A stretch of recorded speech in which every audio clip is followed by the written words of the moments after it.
Cooper, mate, thanks for jumping on. Thanks for taking the time. It was actually you that reached out to me first to get me on to chat to you, and then reconnect with you made me sort of realize I'm like, oh fuck, we got to get this fella on for a chat because I just it reminded me how genuinely interested you are in helping and supporting others around you, and the way you're always able to carry yourself with a level of like humility and interest to learn, and I love obviously seeing the work that you do on your own right in the world, dude. So yeah, as soon as sort of it just came back into my field again, I was like, I've got to get this guy on. So I'm excited. Thanks, man. No, I appreciate it. Like, yeah, I had you on to help out with some meditation stuff with my organization, the Good Human Factory. And it's funny, sometimes the people who are closest to us that we can get on our podcasts and whatnot are the ones that we forget about getting on. Like, I've got so many close friends in my network that I'm like, oh, I got to do an episode with you. I haven't even thought of it, but it's like, yeah, it's great to finally catch up. And it's been, a couple of years since we've really got to connect. So it's nice to, jump on the pod and have a bit of a chat about what I'm up to.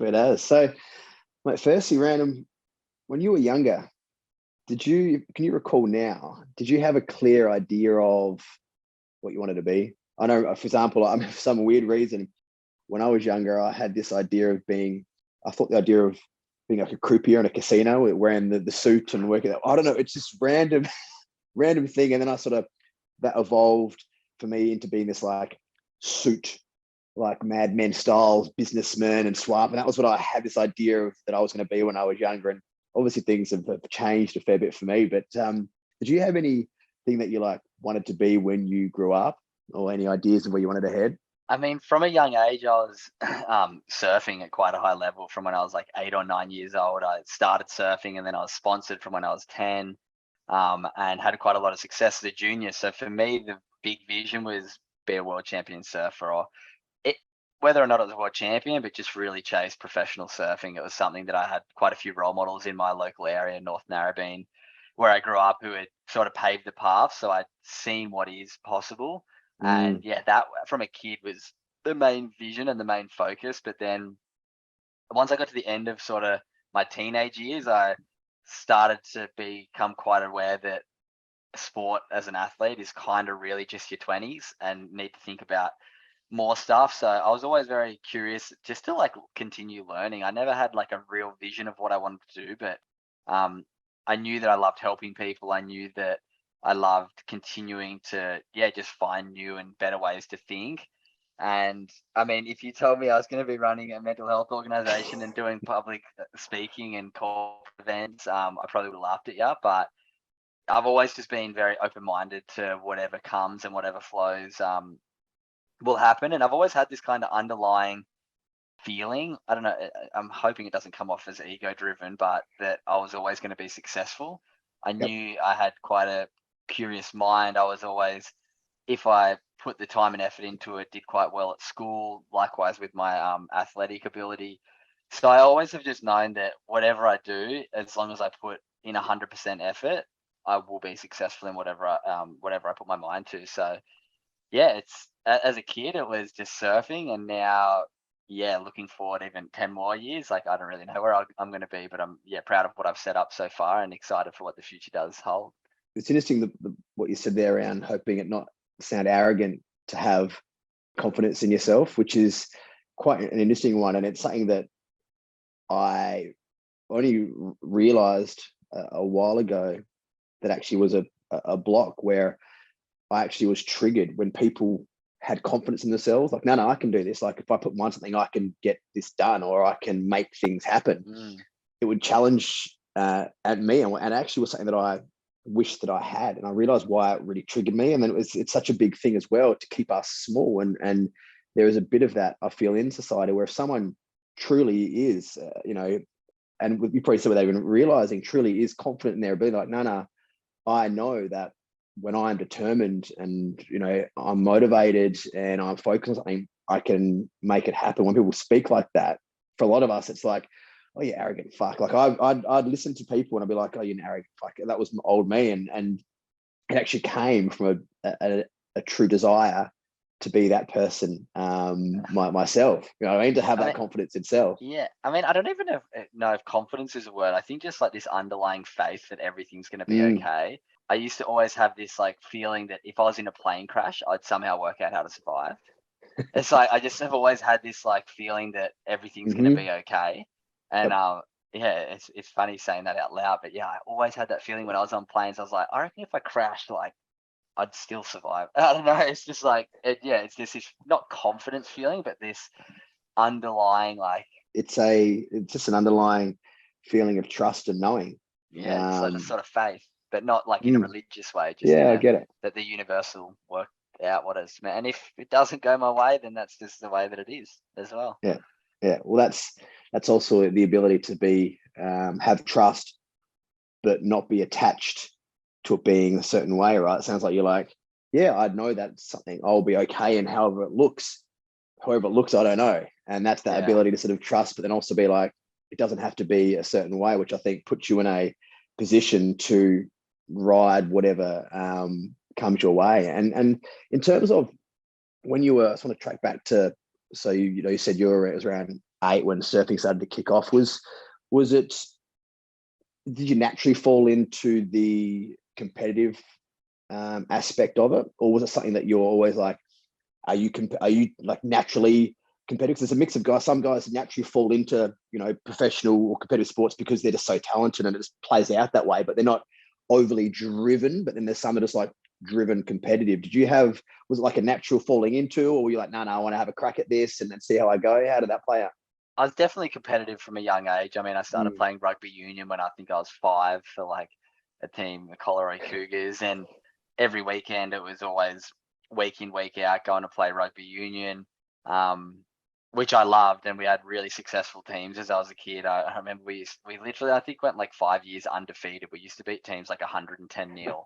Like we just had these couple of really fast, good footy players. Like a few of them now play for like the Wallabies and captain of the Eels, Clint Gutherson. Like, so I was always around this like hyper competitive environment, and the coaching I had from a young age was pretty full on. Now looking back at it, like coaches throwing footies at you, making you run laps, but it was it kind of shaped who I am to be kind of resilient. I was a bit of a softie and I still am, but I also understood that with hard work and dedication, anything's kind of possible, and with the right structure and routines in place, then yeah, you can achieve basically anything. And with surfing, once I got into that, I kind of fell into it because my dad surfed. He was surfing every day when I was a kid. He still does surf every day. And the transition was like doing nippers down at the beach each weekend on a Sunday, and I'd be doing the flags and the swim and the wade, and just became comfortable with the ocean from a very young age and really enjoyed it. And then picked up a surfboard when I was about 8 or 9, began surfing quite a bit, and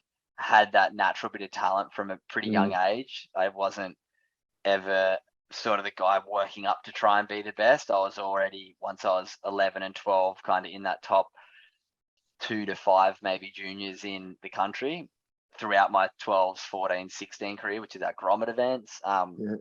So I was always very aware, though, that with, like I said before, hard work and dedication, anything's possible. I wasn't maybe the most naturally talented, but I was also very aware that if I can, make sure I don't leave any stone unturned, I can achieve stuff. And that kind of fluctuated from my junior career. It was just from a love of surfing. My dad always says to me, he's like, oh, when you were a kid, you used to get dropped down there before school, and then you'd finish school and we'd drop you straight to the beach. And it was just, I just loved it. And I still do, but it's definitely changed a bit, especially now where I'm at in my surf career, kind of on the tail end of it, sort of exiting professional surfing right now.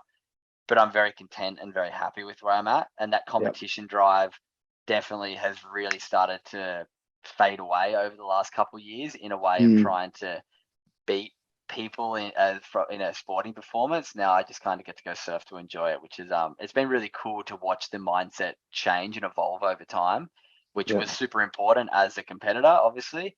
But then the last few years of competing, I haven't really felt that anymore, which makes it very hard to succeed if you don't have that competitive drive, I feel.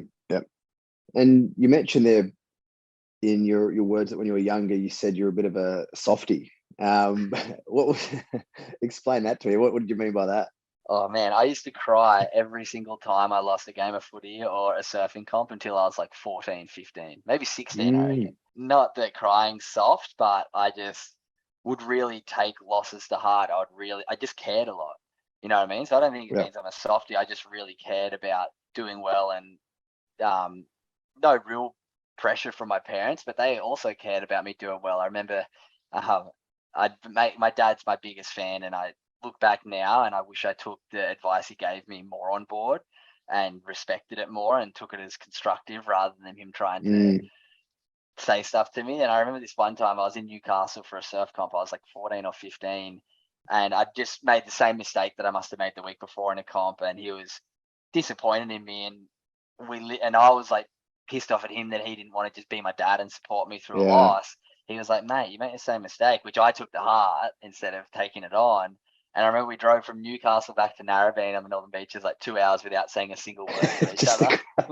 Just then like running in the door, and I'm like, Mom, Dad didn't even talk to me. Like, so I think, it's been an interesting evolution of myself as a human, from the values I had as a kid to the advice I took from certain people that I not wish I didn't, but wish I was more aware of their agenda compared to the advice that people closest to me, like my parents and closest friends. I would sometimes not listen to their advice because I think somebody else would know better because of what they are in the industry. But yeah, I definitely was in my own mind a bit of a softie. I'm a very thinker, talker rather than a aggressive sort of person. Yep. Even just resonating a little bit to that feeling of being a softie when you're younger, I totally get what that feels like.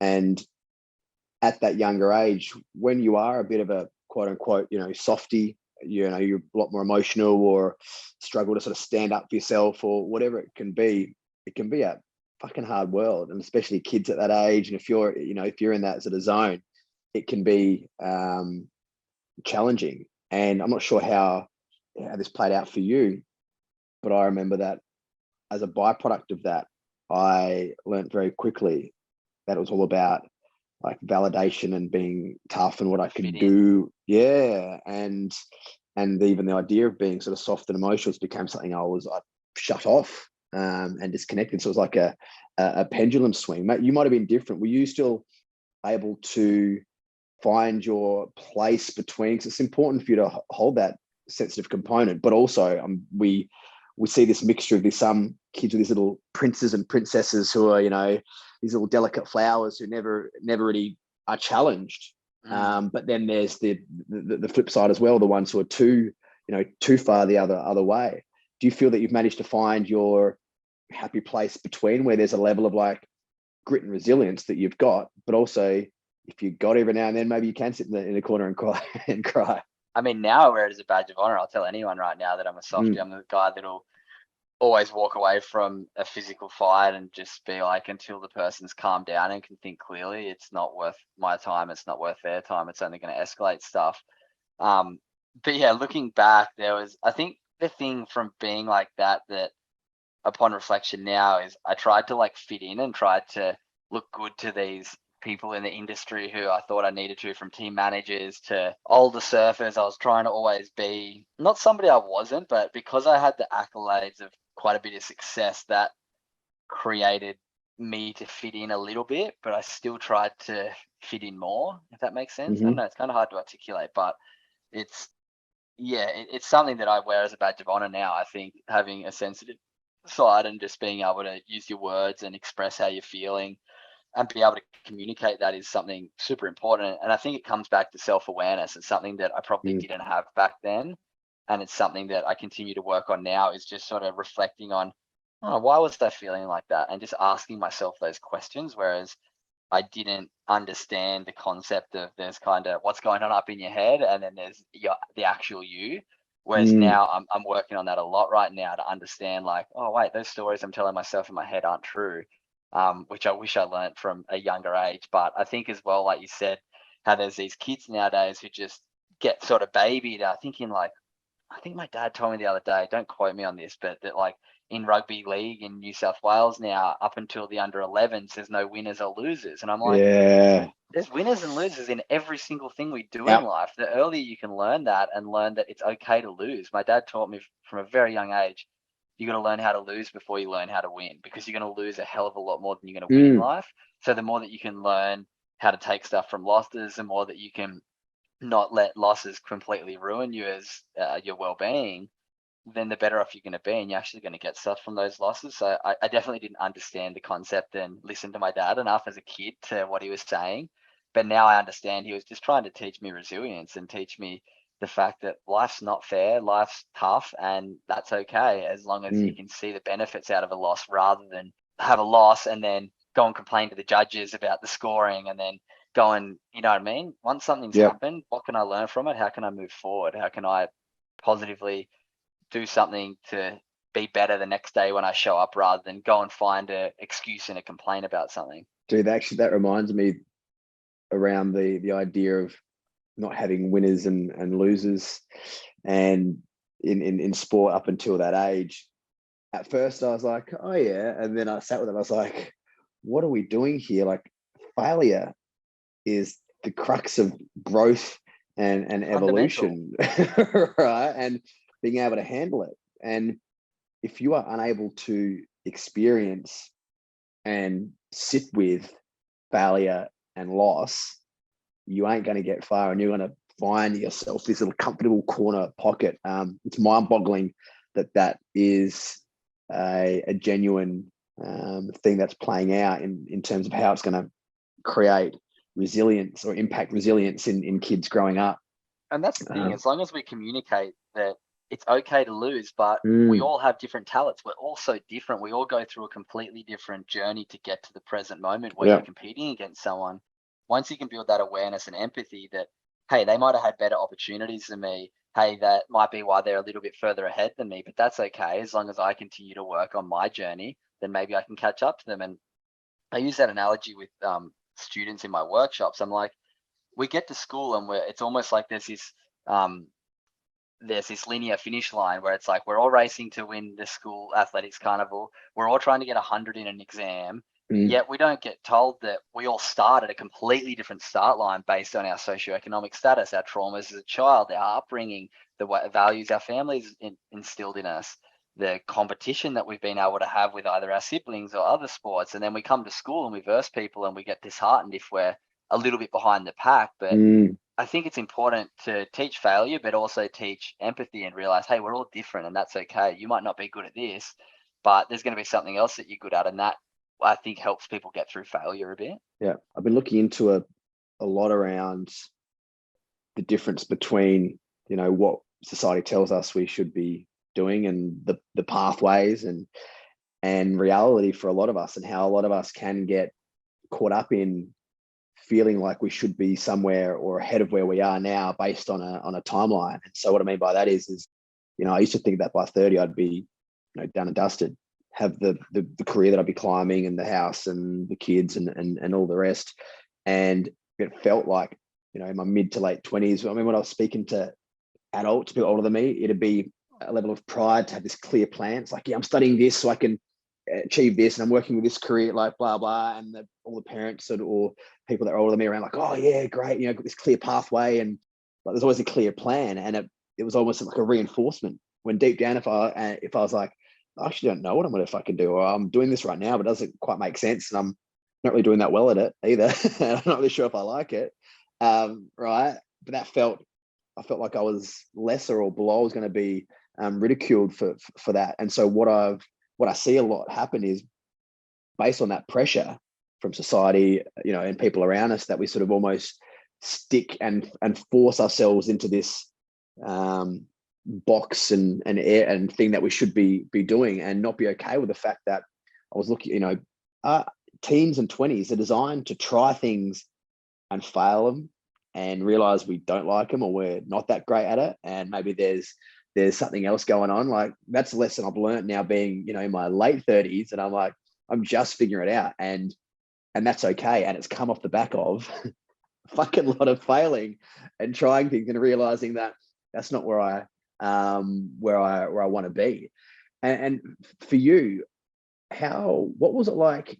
You mentioned you had role models growing up, particularly, surfers. But what about in terms of like shaping you as a man? So how was that, your environment with role models growing up? Yeah, interesting question. I'm trying to think. Like I said, there was people who I thought were people to look up to, who were like team managers and people who I felt like had my best interest at heart, which I'm sure they did, but didn't come through with stuff, which left me kind of with trust issues with that. And then I'd push away the advice that I got from my dad. And now my dad, and always has been, my biggest supporter. And I really take that Mm, on now. And I'm super appreciative of that. So, I mean, role models as well. I feel like so many people expect it to be someone that they have a physical ability, or not a physical, or at least an ability to connect with. Whereas for me, I try and just like look up to people who are successful, who have gone through stuff. And I've, through my 20s, my sports psych said to me, what are your values? And I didn't even really know how to answer that. And I was like, where mm, do I look? And he's like, do you read? And I was like, not really. And he's like, I want you to start reading different autobiographies and learning other people's stories and learn how they found their purpose, how they found what they value. And I read Open by Andre Agassi, which is a phenomenal book about finding your purpose, and a mm. bit about tennis, but more so about finding purpose, which just really opened my mind to how different all of our lives are, and we can take inspiration from anybody's story if we read it or listen to it with an open mind. And that's something that I didn't really have the awareness of as a youngster, but now it's something I'm really trying to lean into. But yeah, I kind of look around, like I find role models in everybody. I just realize that I can take little bits out of anybody's experience and add it to mine to elevate my own experience. It's a good point you made there around role models not necessarily having to be the people that you're directly connected with. And I'd say for a lot of men out there, their environment, if you look at it, might not be that in alignment with expansion and growth, or the sort of man they want to be, and not to be disheartened by that it doesn't have to be, who's in connection to you. It's like, you're looking at people that you're like, oh, I admire that guy. And then asking yourself the question of like, why? What Yeah. is it about that guy that I admire? What does he do? How does he treat people? Are there certain things like, what is it? Because a lot of us were like, oh yeah, I love this guy because he's a good footy player. I'm like, is that it? Just because he can Mm. kick a footy? And this is that, I remember that the challenge that I went through was, I was going to actually ask you this as well, is in a big part of being accepted and validated for me was based around what I could do, but not who I was as a human being for a big part of my life. And that was what I based it on. And often we can find ourselves looking up to people because of what they can do, i.e., they're a gun footy player, or they shred out there in the surf. But it's like, but who are they as a human being, right? Like, how do they carry themselves? I love that you brought that up. It's the main sort of topic of the keynote that I present, is this fact that when I was in my junior career, I did have quite a bit of success, but my well-being was going over this pretty Mm, wavy length, because I used to base my self-worth and my identity was Cooper Chapman, the pro surfer.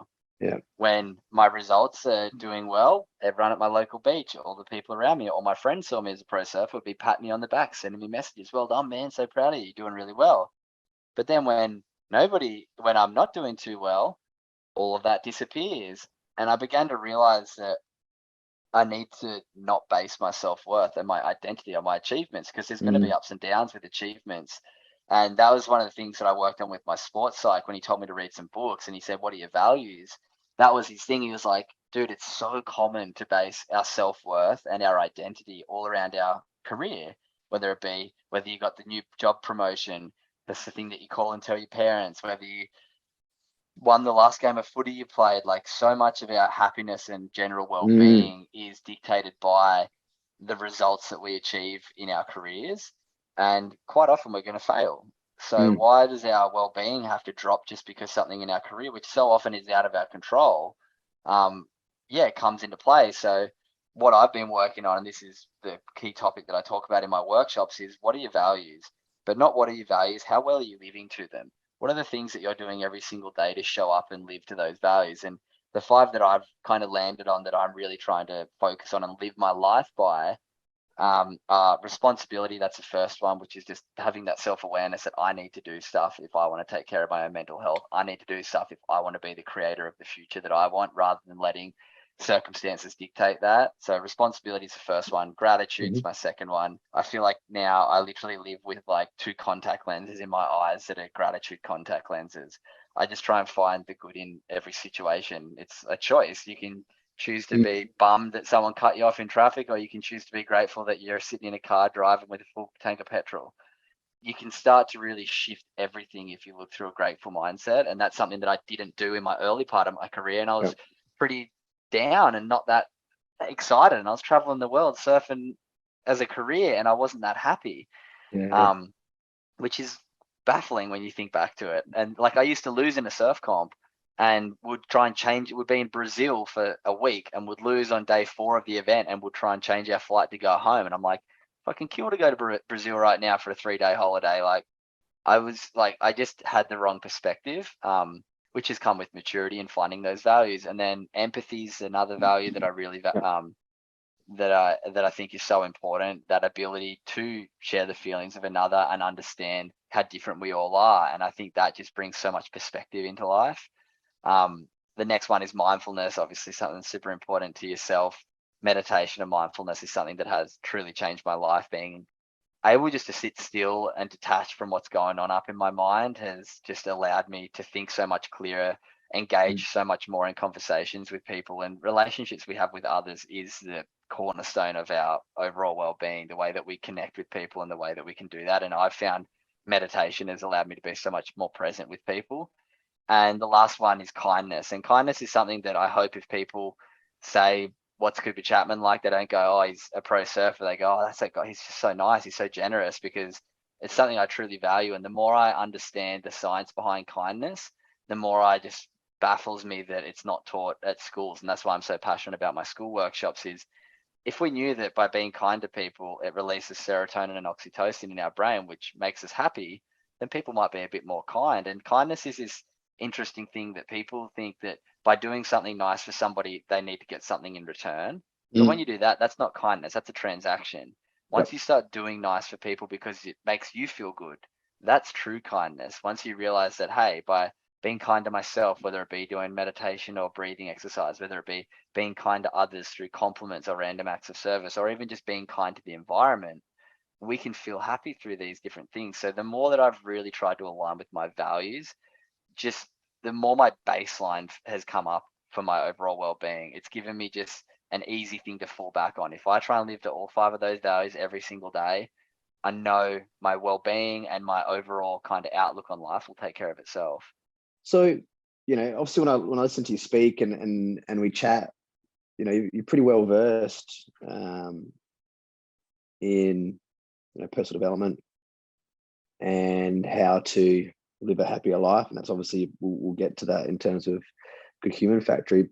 Was it off the back of your sports psychs, or were you always naturally interested in how to be better? What got you into things like meditation, mindfulness, delving into this kind of work? Was there like a book, a person, a moment, or was it just like a slow evolution? I mean, there's kind of been just moments throughout my life. Like, I lost an uncle when I was quite young to suicide, and then watched my dad go through quite a lot of mental health issues throughout my teen years. So I was always very aware that mental health might be something that I need to focus on a bit. And then, once I got to my early 20s, I just wasn't feeling fulfilled, and spoke to my sports psych about it. And he was like, yeah, what are your values? And that sent me on this path of, how can I find these values? And also, I just, from that competitive nature, like we spoke of before, I was super competitive in my late teens, early 20s.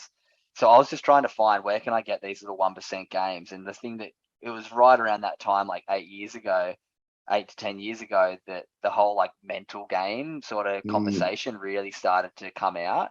So I was like, all right, how can I get this little mental performance tips? So I just started to read a lot of self-development books, to be honest, and understood that there's basically unlimited different resources out there, all these experts in different fields that we can read or learn about their journey, and maybe try and add it into our life. If it doesn't work, all good. If it does, great. like there's not going to be a one size fits all for everyone.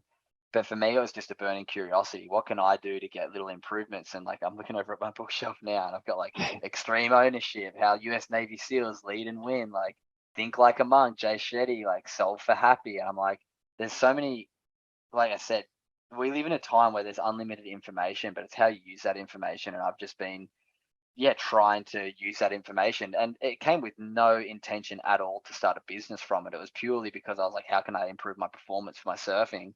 And then where the Good Human Factory came from, which is my mental health organization, my younger sister lost a friend in her last year of high school to suicide. And I was just like, far out, like this sucks. Young kids should not be taking their own life. 2 weeks later, she came home and said another friend had taken his life. And I was just like, this sucks. Like I'm Mm, traveling the world as a pro surfer, grown up in the same location as all these kids, and some of them are taking their life because their life is so bad in their own head that they can't live on. And I was like I kind of said, I'd spent quite a lot of time throughout my 20s finding all these little hacks that work for me. And I was like, I never got taught any of this at school. yeah. I had to go and find this myself. So that's where the Good Human Factory started. I was like, screw this. I'm going to go to my old school, ask them if I can come and speak to some of the students. If one of them learns to be a bit more grateful, if one of them tries to be a bit kinder, then I've done my job. And yeah, now I've spoken to over 20,000 students in the last 8 or 2 years, which has been just mind blowing. And it's super fulfilling for me to know that these lessons that I've learned, I can share with young people and corporates. Like it's been really cool to see the business grow. But just trying to communicate stuff in a way that's a bit more cool and engaging. Mental health has got, as much as we're all trying to break this stigma and connotation to it, you mention mental health and everyone straight away goes to mental illness. And I think that's Mm, something that we really struggle with in society. Is someone says mental health and they go, oh, I don't have depression or anxiety, I don't need to come to a mental health workshop. It's like, no, it's not about coming to a mental health workshop to um, learn the skills when you're really struggling. It's like, imagine you're a big wave surfer. You don't wait for that big wave to hit you to learn how to ride it. You do the preparation. You work on your equipment. You work on your fitness. You learn how to hold your breath. You work on the safety with the crew.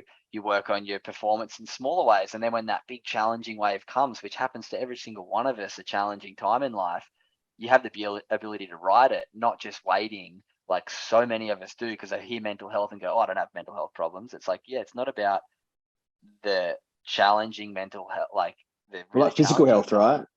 You Yeah, go to the gym to be physically healthy and fit.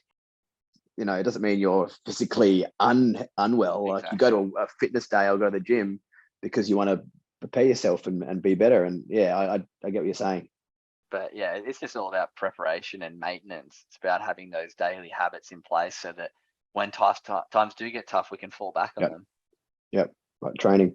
And I wanted you to speak to quickly a point you made before, which is I think a really, really important one. I think where a lot of people struggle with in terms of your thoughts not being your reality. Because I know that before I started um, doing the work that I do, that for me didn't land. You know, and people were like, your thoughts ain't. I was like, the fuck you talking about? Woo woo wishy washy. Like, do you know what I mean? For a lot of people, a passing comment like that for you who understands it um, is great for a lot of people that I'm like, yeah, but I don't know what you mean by that because you're so there in it. Does that make sense? So, Mm. and I see one of the biggest struggles that I used to deal with, and I see a lot of people that we work with, and a lot of the men that come in, I also work with, is like what goes on up here and being absorbed in that without being able to sort of sit back. Would you be able to speak to the concept of your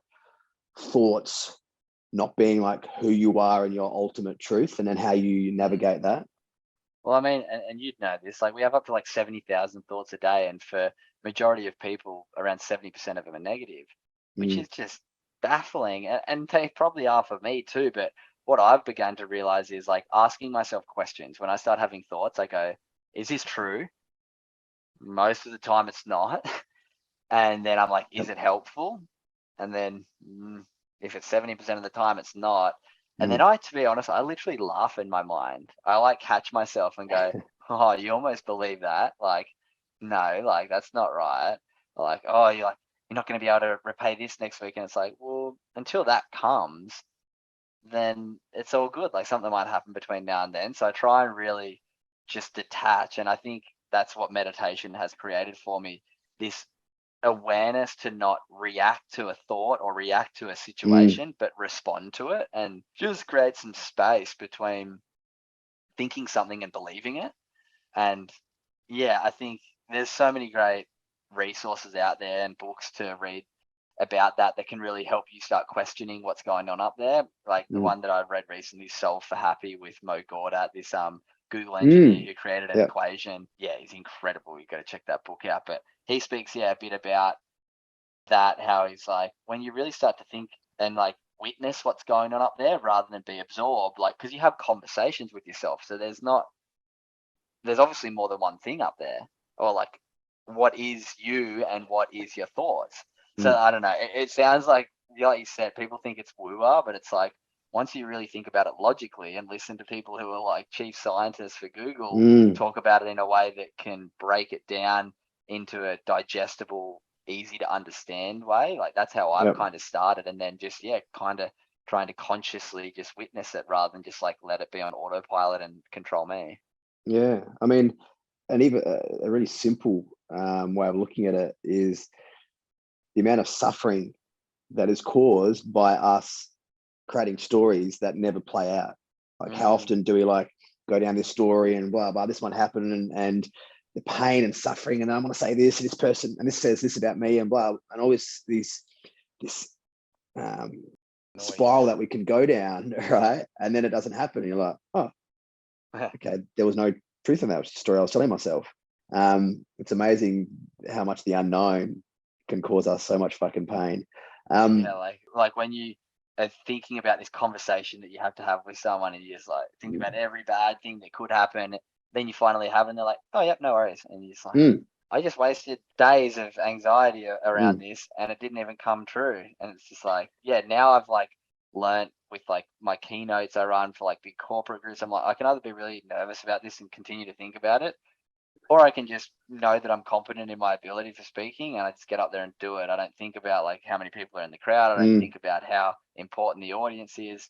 I'm just like, I just got to go out there and do my best. And if I don't pull it off, all good. As long as I tried my best, I can't ask for anything more. And even, I don't know if you've learnt the same lesson, that the story about the unknown potential of might go wrong always tends to be worse than the actuality of it.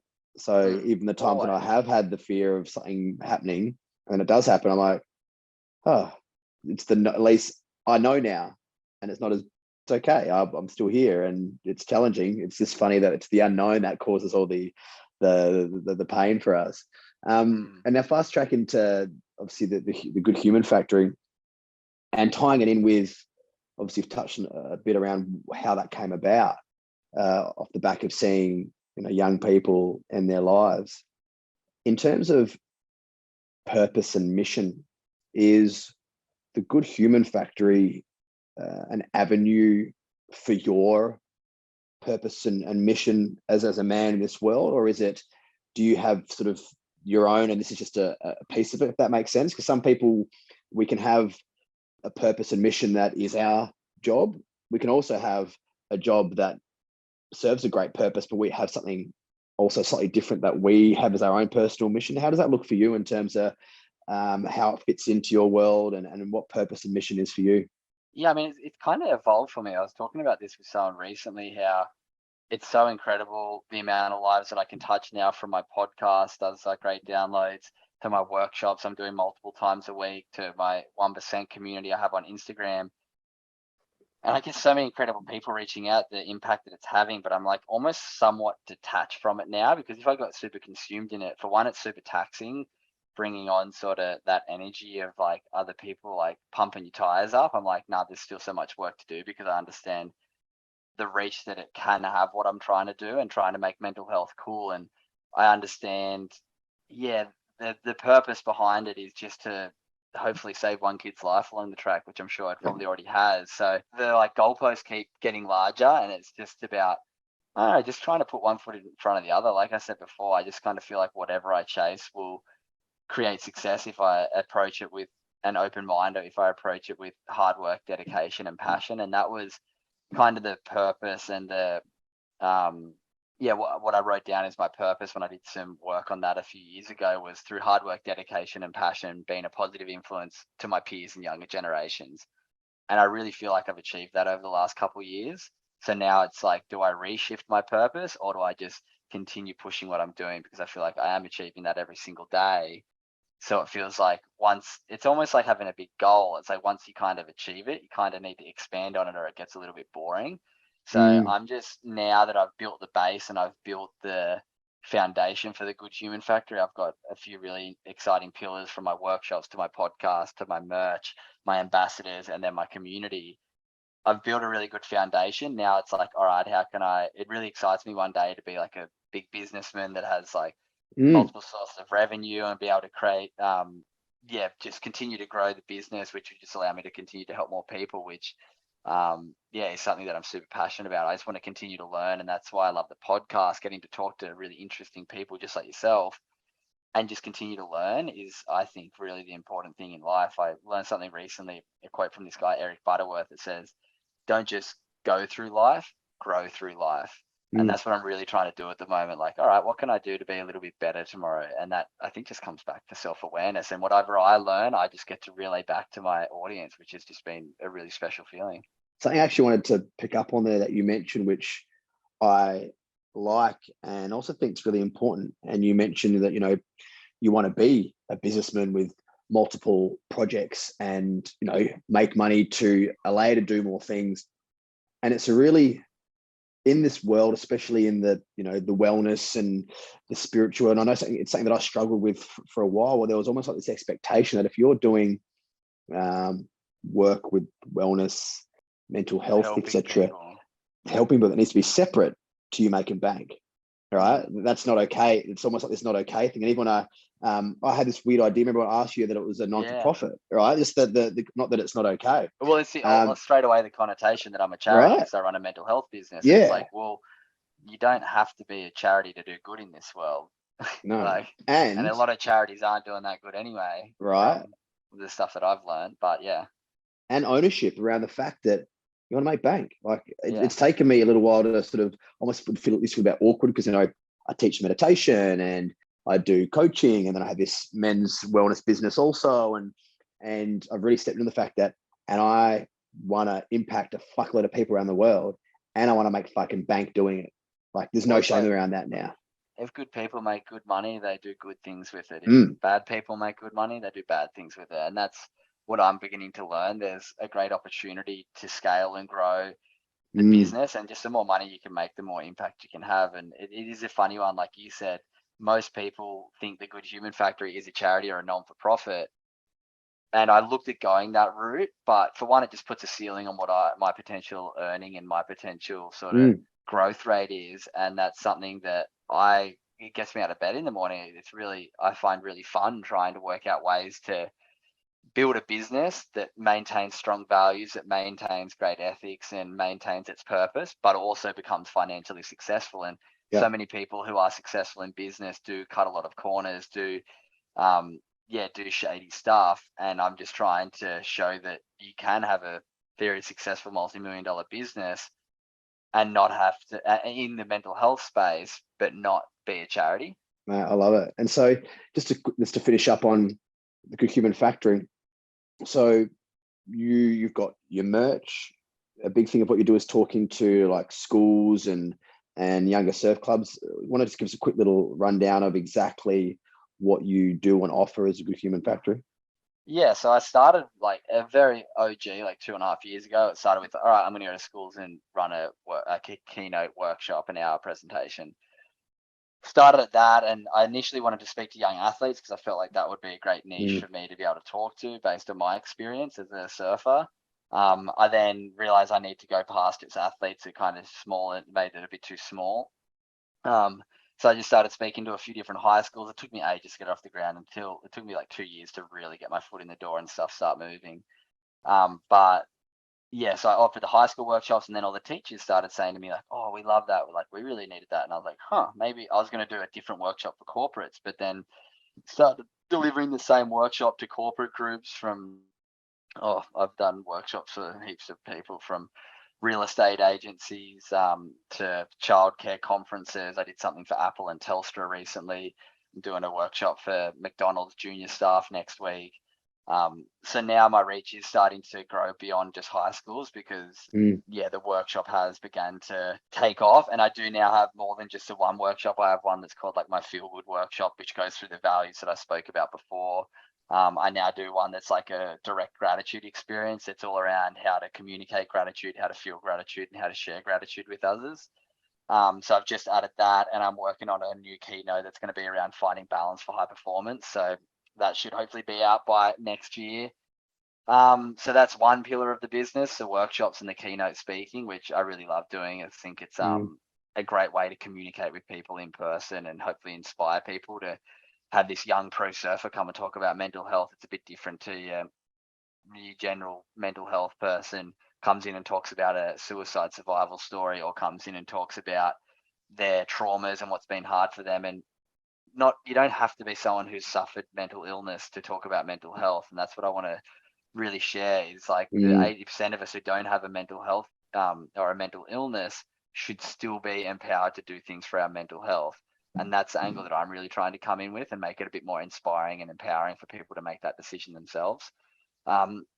So that's the first pillar. The second one is my podcast, Good Humans Podcast. I do 3 episodes a week. Monday, I speak about being sober. I'm 6 months sober now. I'm taking a year off. So it's just about trying to, just encourage people to make little healthy changes.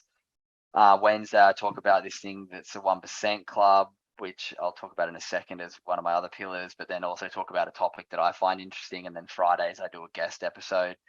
Had like 70 guests on now, from top level athletes, world champions in surfing, wakeboarding, BMX, a whole range, to neuroscientists and doctors and sleep experts and meditation coaches, just all topics that I find relevant to share with audiences, just to learn stories. So I love doing that. The podcast is definitely a key element to the business. And then I have merchandise, which has been really fun, just creating merch with a bit of a message. So it's not just, oh, I look good wearing this. It's, oh, I feel good because somebody's walking behind me and I don't even realize, but they're reading, what are you grateful for? And it makes them subconsciously reflect on making like a positive thought in their mind. So it's around having a bit more than just looking good merch. Then I have an ambassador group, which is basically a whole range of young Australian and a couple of New Zealand athletes who are basically some of the best in the world, from like Ryan Williams, multiple time X Game medalist, Harley Clifford, Corey Tunison, 8 and 4-time world champion wakeboarders, Ben Tudhope, won Paralympian of the Year, bronze medal at the Paralympics. Sam Fricker and Britt O'Brien both had medals in the Com Games in diving recently. I'm missing a bunch of them, but just basically a whole range of really incredible young athletes that are trying to do what I like, giving them an opportunity to help me make mental health cool. And doing activations with that, which is really fun. Doing a thing this weekend at Nitro World Games, getting to activate there and do some signings and engage the kids at the World Championships to write what they're grateful for, which will be really fun. And then the last pillar is my 1% Club, which is a community that I've built on Instagram. Actually, I was inspired by you guys with Momentum, the idea that is it 95 or 85% more likely to maintain a habit with an accountability group? 800%. And 1200% if it's a person. Yeah, it's huge. That's huge. I say I've been getting that wrong forever. So I've been saying 85% in all my workshops, but anyway, 800%. So I was like, you know what? I keep preaching meditation, gratitude. These are important things to do. And I knew I wasn't doing it every single day. So I was like, all right, I need the accountability. And the concept came to, surely I can give 1% of my day to my mental health. And hopefully anyone listening can agree. 1% of your day should be able to be given to your mental health. It's 14 minutes when you break it down to the actual time. So I was like, all right, 10 minutes meditation in the morning, 4 minutes of gratitude at night. And I started these Instagram group chats where I'd send a guided 10-minute meditation, just a YouTube link every morning at like 7 a.m. And then at 7 p.m., I write 3 things I'm grateful for and I send it to these group chats. And that started 460 days ago now. And there's over 1,000 members, I think, now. And each week there's like 3,000 gratitudes written in from people from all around the world who are complete strangers, but really just get inspired to just try and give that little 1% of their day. And it comes from having that accountability group is so massive. So they're kind of the 5 pillars and they all coalesce, you know what I mean? Sort of cross over with each other. But yeah, that's basically what the Good Human Factory is, and it's been a big juggle doing it all by myself and building it, and I'm just starting to learn that I need to start building a team around me if I want to step it up to that next level. Yeah, that's exciting. I love what you're doing, and the process that you're going through, and what you're sharing is part of that. I think it's really, really powerful, and it's interesting there how you sort of said you didn't really need to change the workshops for corporates. Like, the same fundamentals are going to impact us all, right? The basics of it are there. Maybe slightly the way you deliver the language will change, but exactly, the stories change, the language changes, and something that I've realized is it came with a lot of imposter syndrome. I always used to be like, oh, who am I to go and talk to people about mental health? I'm this pro surfer that's done like a couple well-being courses online and stuff. Like, but then I started to realize, like, yeah, but if a psychologist comes in and speaks in terms that people can't understand and talk about depression, anxiety, and asking for help, it's not going to inspire anyone to actually take any action. So I understand that I do have quite a bit of a niche with the profile and in the least egotistical way, the coolness of being a pro surfer and having all these athletes aligned with it.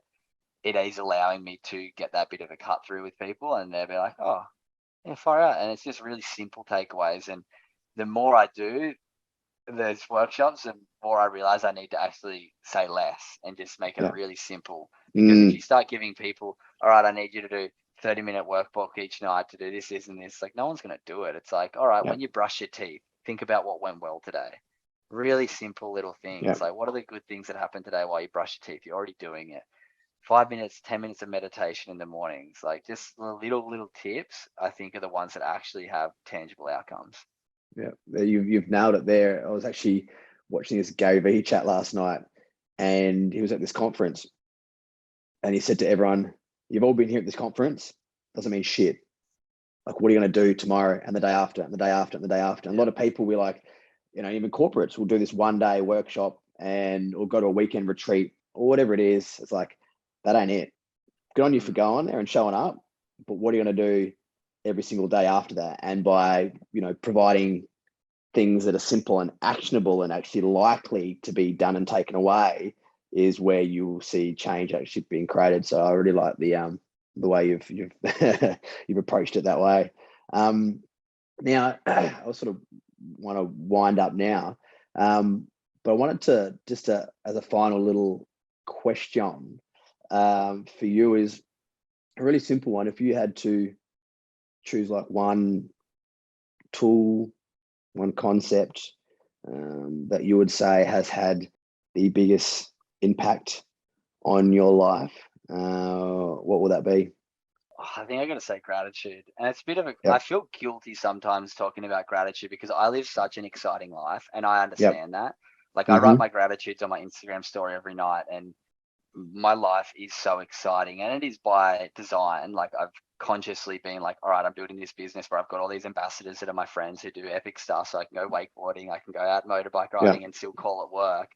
Then I also surf, but then everything's just exciting for me. So I feel like a bit guilty sometimes writing my gratitude. Like, today I'll be like, did an epic podcast with you, read the new Elodie Pullen book, and then going, I don't even know what I'm doing this Savo, but there's usually like a couple, most days I plan out 3 or 4 pretty exciting things because that's just the way my life runs. But what I've noticed through the 1% Club, a 1% Good Club, and people writing in their gratitudes every day is by just seeing those little small things can be such a benefit. And by reading somebody else's gratitudes, it kind of inspires you to reflect on your life and realize, oh, wow, that person's like grateful just for a hot shower tonight, and I can't find something to be grateful for. It's like, once you really start to pull it back, you can, like I said before, you can really start to look at life through a gratitude lens. Like, I heard that concept recently on a podcast with Hugh Van Cuylenberg on the Imperfects with this, I can't think of her name, this Indian doctor lady, and she's incredible. Dr. Kiran, I can't remember her name.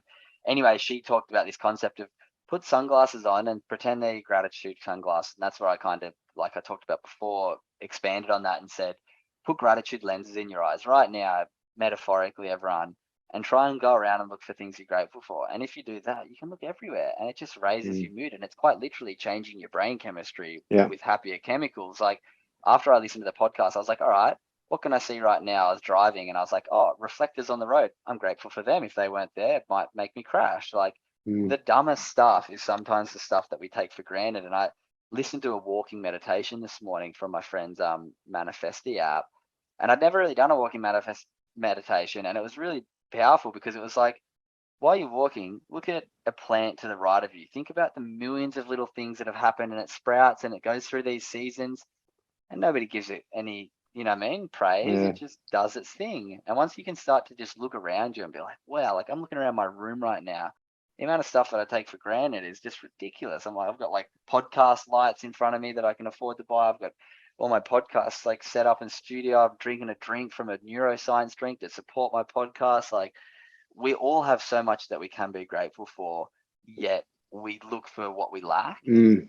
And I think it comes back to the fact that the world we live in is full with marketing.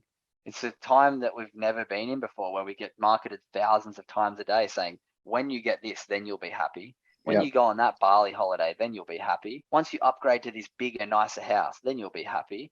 Once you drink this 6-pack of beer that you're getting marketed, then you'll be happy. And it's like, no, you got to realize and have the awareness that all these people trying to sell you something, their core benefit is to make money, not to make you happy. And once you start to question that, you can start to realize, oh, wait, just by being kind to someone makes me happy. Or just by focusing on gratitude makes me happy. Maybe start questioning all this marketing that I'm getting fed all day, every day. Yeah. No, mate, I love it. I don't, wherever it comes from, that's when I used to hear the word gratitude, I used to be like, oh, yeah. Now I'm actually understanding the neuroscience behind it. And it's like, you know, I get it. It's fucking powerful. And as well, like just one last thing I'll finish with gratitude is something I learned from my psych. He said, when you think gratitude, try not to make it a thought, try and make it a feeling. And once I kind of like brought it from that level of just, okay, I'm grateful for this, I'm grateful for that, start to sit there and go like, oh, what impact has that had on my life? Oh, wow, I am actually really grateful for that. And it just changes that little bit from like literally like making subconsciously you feel like it goes from a thought and bring it down to your chest, and it sits with you a bit better. So yeah, they're my little gratitude tips. Yeah. Now feeling's the next level. You're thinking as much as you want, but it's like tapping into how does that feel in the body is the kicker. Dude, Man, thanks for jumping on board. It's been so fun. I loved getting to chat to you. I feel like we're on a very similar page with a lot of topics. So man, thanks for thinking of me and having a little chat. It's been fun. Too easy, bro. It's good to have you on. Cooper Chapman, the Good Human Factory. That's where to find you, is it right? That's it. Yeah, just at Cooper Chapman, at the Good Human Factory, thegoodhumanfactory.com on the web, and yeah, check out everything I do. But I appreciate getting to share my story. Hopefully people took something out of today. Too easy, let's chat to you soon.